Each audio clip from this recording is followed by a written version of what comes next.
If you've already made a will, then you've demonstrated your responsible attitude towards helping to ensure that your loved ones don't suffer any financial hardship as a result of your death and could indeed benefit from their inheritance.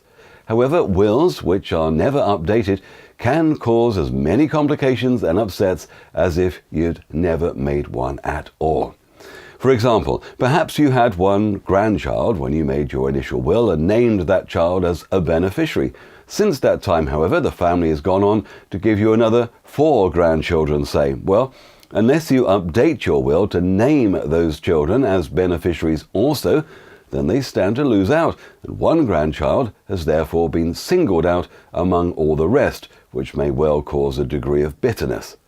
Any significant changes in family structure, finances, or the law which could affect how you've planned to distribute your estate should act as a trigger for you to change your will.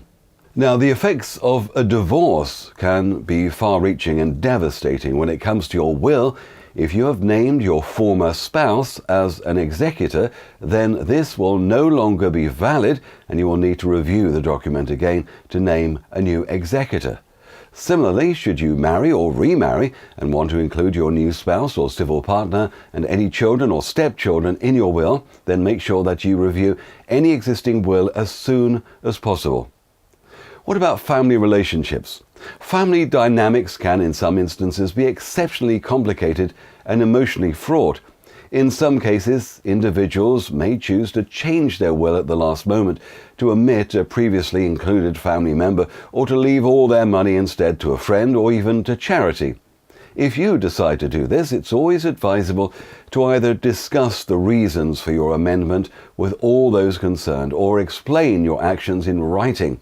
In this way, no one is left with unanswered questions, and the likelihood of subsequent probate contention is lessened.